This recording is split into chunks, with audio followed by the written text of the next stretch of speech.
Hello guys, कैसे हैं आप लोग। और उम्मीद करते हैं कि बहुत ही अच्छे होंगे। और कल मैंने आपको हाउ टू आइडेंटिफाई नाउन का 2 स्टेप मैंने पढ़ा दिया था। और आज जो होगा तीसरा स्टेप होगा, ठीक है। और ये सबसे मेन होगा। ये आपको वर्ब में भी मदद करेगा। जब हम ट्रांजिटिव इंट्रांजिटिव पढ़ाएंगे तो उसमें ये जो है तीसरा स्टेप बहुत ही आपको मदद करने वाला है।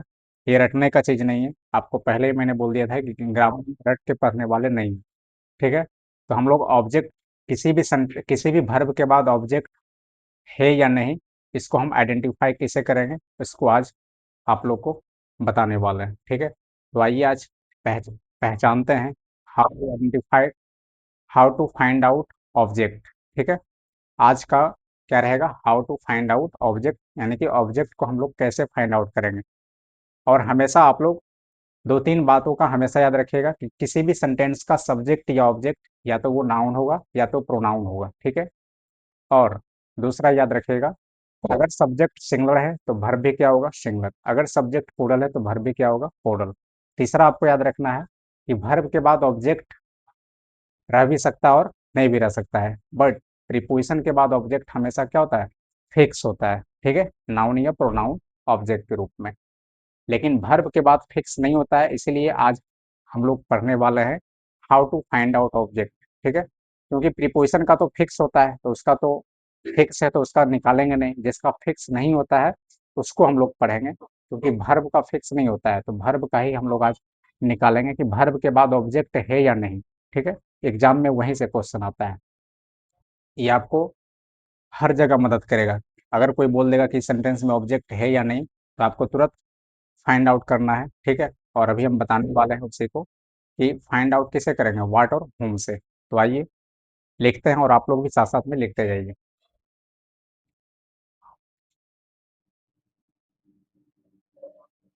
हेडिंग डाल लीजिए, find out object. Find out object, ठीक है। और ऑब्जेक्ट में क्या होता है, या तो नाउन होगा या तो क्या होगा, प्रोनाउन होगा, ठीक है। तो ऑब्जेक्ट को हम लोग फाइंड आउट कैसे करेंगे, तो यहाँ देखिएगा, हु, व्हाट और whom, ठीक है। हु का जो रिप्लाई आएगा वो हु किसको फाइंड आउट करता है, सब्जेक्ट को, ठीक है। और व्हाट और whom ये किससे फाइंड आउट होगा, ये ऑब्जेक्ट फाइंड आउट करने के लिए क्वेश्चन पूछा जाता है, ठीक है। हु से जब भी रिप्लाई आएगा, अगर सब्जेक्ट के बारे में मालूम नहीं है तो हम लोग हु से क्वेश्चन करेंगे। और ऑब्जेक्ट ऑब्जेक्ट निकालने के लिए हम क्या करेंगे, व्हाट और whom से क्वेश्चन करेंगे, ठीक है। क्वेश्चन किससे करना है, ये वर्ब से क्वेश्चन करना है, ठीक है।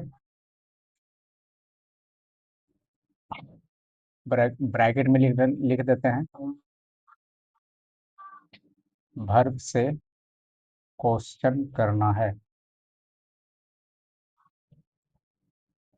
जो सेंटेंस में वर्ब रहेगा उसी से क्या करना है, क्वेश्चन करना है, ठीक है। एकदम हम लोग एकदम बेसिक से चलेंगे, ठीक है। और आपको महसूस फील हो भी रहा होगा कि हाँ, ये कंटेंट बहुत ही मस्त है और अच्छे तरीके से हम लोग पढ़ाई करते जा रहे हैं, ठीक है। तो देखिए, अगर किसी सेंटेंस में आपको सब्जेक्ट के बारे में मालूम नहीं रहे तो सब्जेक्ट को हम फाइंड आउट किससे करते हैं, हु से। और ऑब्जेक्ट फाइंड आउट किससे करेंगे, व्हाट और whom से। ये फर्स्ट हो गया। दूसरा दूसरा हमेशा ये रखिएगा कि व्हाट से जो भी रिप्लाई आएगा, ठीक है, वो हमेशा थिंग आएगा, ठीक है। यानी कि व्हाट का रिप्लाई जो भी आएगा वो हमेशा क्या होगा, थिंग होगा। और whom से जब भी रिप्लाई आएगा ये हमेशा क्या होगा, पर्सन होगा, मतलब पीपल होगा, ठीक है, कोई व्यक्ति होगा। इस चीज़ को आपको ध्यान में रखना है कि व्हाट से हम क्वेश्चन जब भी करेंगे तो व्हाट से हमेशा रिप्लाई किसका आएगा, किसी वस्तु का आएगा। और whom से जब भी हम क्वेश्चन करेंगे तो वो हमेशा क्या आएगा, पर्सन ही आएगा, ठीक है। और हु से भी क्वेश्चन करेंगे, हु से भी क्वेश्चन करेंगे तो ये भी क्या आएगा, पर्सन के लिए ही आएगा, मतलब पीपल के लिए होता है, ठीक है। तो आपको याद रखना है, आपको यहाँ से क्या पता चल गया कि हु और होम ये किसके लिए आता है, पीपल के लिए आता है। बट दोनों में डिफरेंस क्या है, नहीं। तो दोनों में डिफरेंस है कि वाट का हु का रिप्लाई जो भी होगा वो सब्जेक्ट के रूप में होगा, ठीक है, वो सब्जेक्ट होगा। नहीं, हु का रिप्लाई जो भी होगा वो क्या होगा, सब्जेक्ट होगा, और हुम का रिप्लाई जो भी होगा वो ऑब्जेक्ट होगा। यानी कि हु जो होता है ये सब्जेक्ट के लिए होता है और हुम किसके लिए होता है, ऑब्जेक्ट के लिए होता है। बट दोनों के लिए सेम क्या है, सिमिलर क्या है, कि दोनों पर्सन के लिए ही यूज होता है, ठीक है। ये हम ब्रैकेट में लिख देते हैं, ये object, find out object, find out object, और ये किसको फाइंड आउट करता है, फाइंड आउट सब्जेक्ट, ठीक है। लेकिन दोनों में सिमिलर क्या है कि दोनों पर्सन के लिए ही आएगा, बट दोनों में अंतर क्या है कि हु जो होता है ये सब्जेक्ट को फाइंड आउट करने के लिए होता है और हुम जो होता है वो ऑब्जेक्ट को फाइंड आउट करने के लिए होता है, ठीक है। दोनों में सिमिलर क्या है, हु और हुम जब भी आएगा इसका रिप्लाई तो हमेशा कोई पीपल ही होगा, मतलब पर्सन ही होगा, और व्हाट का रिप्लाई जब भी होगा तो कोई वस्तु होगा, मतलब थिंग होगा। अब आइए हम इसको एग्जाम्पल के माध्यम से हम लोग समझते हैं, ठीक है।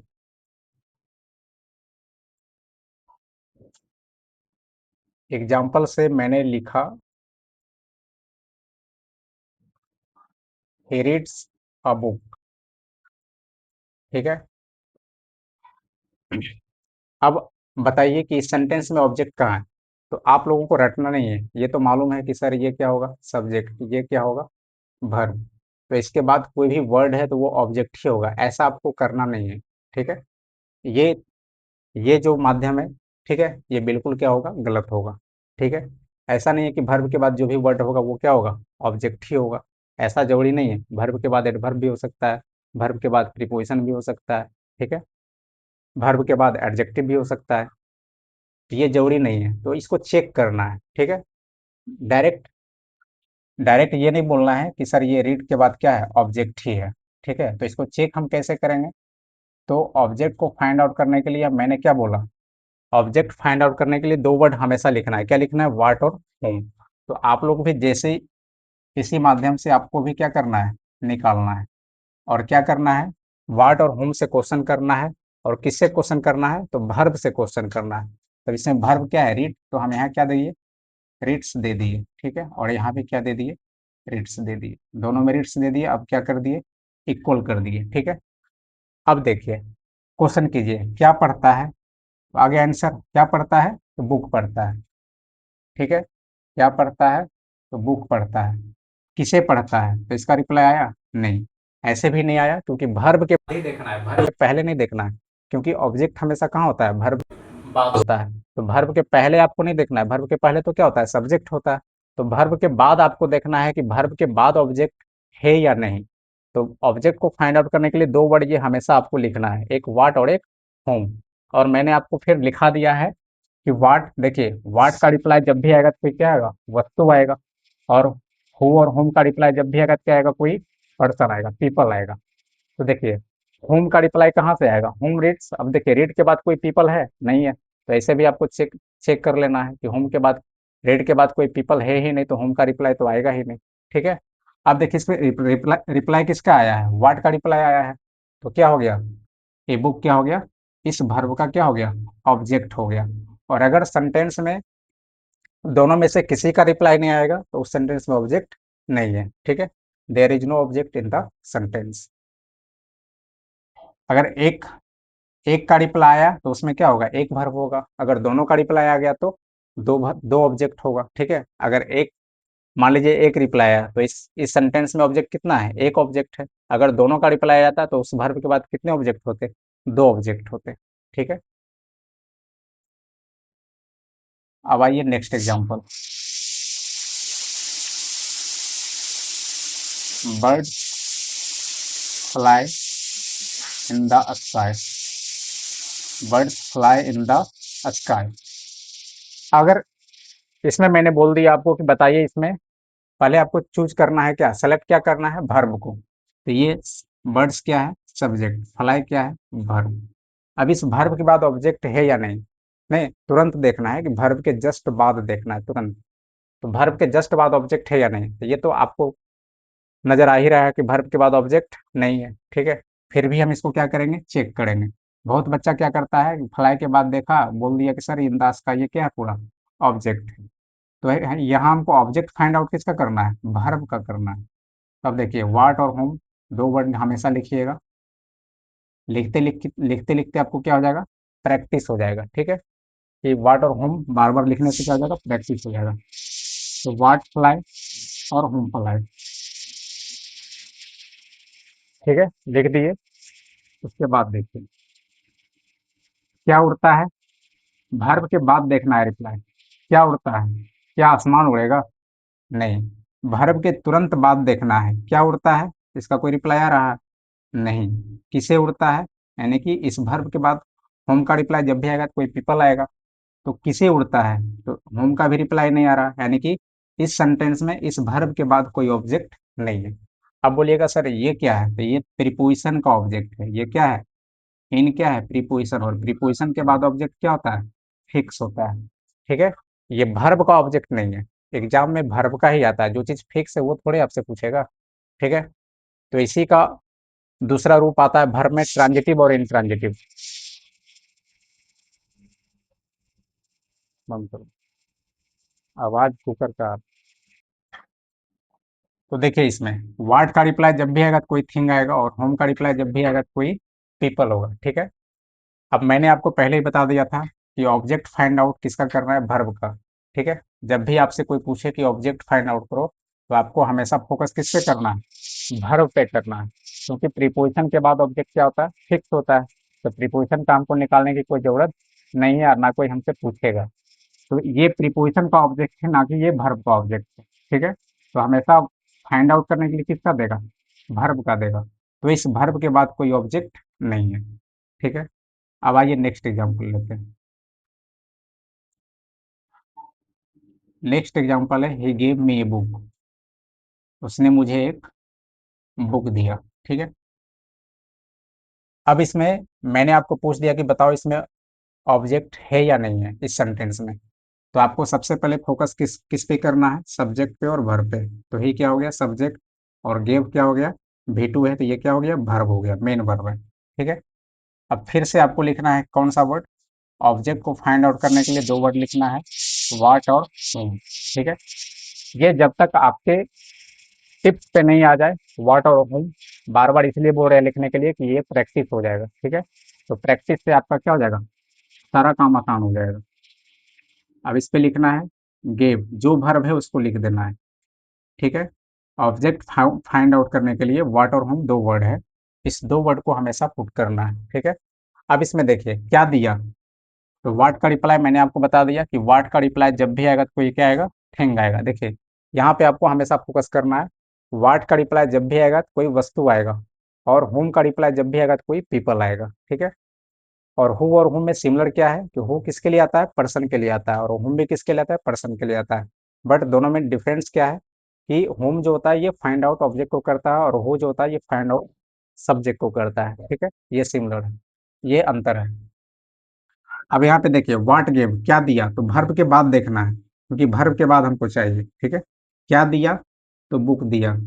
ठीक है, आ गया इसका रिप्लाई, और किसे दिया, तो मुझे दिया, आ गया। अब इसमें दो दो ऑब्जेक्ट हो गए। अब इसमें पूछेंगे बताओ इसमें कितने ऑब्जेक्ट हैं, तो दो। क्यों दो, दो ऑब्जेक्ट इसमें है, क्योंकि इसमें दोनों का आंसर आ गया है। ठीक है, तो इस वर्ब के बाद दो ऑब्जेक्ट है, एक ऑब्जेक्ट मी है और एक ऑब्जेक्ट बुक है। आ रहा समझ में ना, यही बेस्ट तरीका है, रटने का कोई यहाँ पे जरूरत नहीं है, कोई रटने का कोई नीड ही नहीं है, बस यहाँ पे कॉन्सेप्ट से पढ़ना है। ठीक है, तो ऑब्जेक्ट, कोई भी सेंटेंस आपको इंग्लिश में दे दे, और अगर कोई पूछ दे कि बताओ ऑब्जेक्ट इसमें है या नहीं, तो आपको तुरंत व्हाट और होम से क्या करना है, फाइंड आउट कर देना है। ठीक है, व्हाट का रिप्लाई जब भी आएगा तो कोई थिंग आएगा, और होम का रिप्लाई जब भी आएगा तो कोई पीपल आएगा। इस बात को हमेशा आपको माइंड में रखना है। फिर से एग्जाम्पल लेते हैं।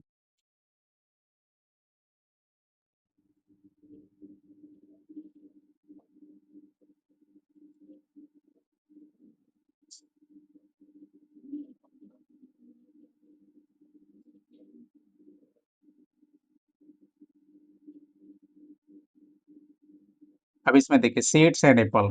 अब यहाँ पे फिर आपको क्या लिखना है, व्हाट और होम। और यहाँ पे वर्ब लिखना है क्या, इट्स। जो वर्ब है उसको क्या करना है, पुट कर देना है। अब यहाँ पे देखिए व्हाट इट्स क्या खाता है, तो एप्पल खाता है। आ गया आंसर। व्हाट का रिप्लाई जब भी आएगा तो कोई थिंग ही आएगा, और होम का रिप्लाई जब भी आएगा तो कोई मानव आएगा। अब यहाँ पे देखिए वर्ब के बाद क्या कोई पीपल है, तो कोई पीपल नहीं है, तो ऐसे भी इसका कोई आंसर नहीं आएगा। तो इसमें कितना ऑब्जेक्ट है, एक ऑब्जेक्ट है। वो कौन सा ऑब्जेक्ट आ गया, एप्पल। ठीक है, फिर आइए नेक्स्ट एग्जांपल लीजिए। We walk daily in the morning. We walk daily in the morning. हम लोग सुबह में डेली टहलते हैं। ठीक है, अब बताइए सबसे पहले सब्जेक्ट और वर्ब को आपको पहचानना है कि वी क्या है सब्जेक्ट और वॉक क्या है वर्ब। अगर पूछ दिया, ठीक है, कि वॉक के बाद ऑब्जेक्ट है या नहीं, तो फिर क्या करना है, दो वर्ड हमेशा लिखना है, वाट और होम, और वर्ब पुट करना है वॉक। वॉक मीन्स क्या होता है, टहलना। ठीक है, अब देखिए यहाँ पे इस वर्ब के तुरंत बाद फोकस करना है, क्योंकि वर्ब के तुरंत बाद अगर ऑब्जेक्ट होगा तो पता चल जाएगा। तो व्हाट वॉक क्या टहलता है, आ रहा है कुछ आंसर, क्या टहलता है, डेली टहलेगा नहीं यार। किसे टहलता है, तो देखिए इस वॉक के बाद कोई मानव आ रहा, कोई पीपल आ रहा नहीं। ठीक है, तो इस सेंटेंस में कोई ऑब्जेक्ट नहीं है, यानी कि इस वर्ब का कोई ऑब्जेक्ट नहीं है। लेकिन यहाँ पे अगर मॉर्निंग पूछेंगे तो मॉर्निंग ये ऑब्जेक्ट है किसका, ये प्रीपोजिशन का ऑब्जेक्ट है, वर्ब का ऑब्जेक्ट नहीं है। तो आपको इस तरीके से फाइंड आउट करना है। तो मैंने आपको बेस्ट तरीका बता दिया कि हाउ टू आइडेंटिफाई ऑब्जेक्ट। अब आप कैसा भी सेंटेंस हो आप फाइंड आउट कर लीजिएगा इसी कॉन्सेप्ट पे, इस कॉन्सेप्ट से बाहर कुछ भी नहीं है। ठीक है, फिर मैं नेक्स्ट वीडियो में आपको थोड़ा एग्जांपल दे देंगे, ठीक है, क्वेश्चन दे देंगे, आप लोग उसको सॉल्व कीजिएगा, जिससे पता भी चले कि आपको कितना समझ में आ रहा है। और अगर वीडियो अच्छा लगे तो लाइक सब्सक्राइब और शेयर करना ना भूलें। तब तक के लिए बहुत बहुत धन्यवाद। जय हिंद।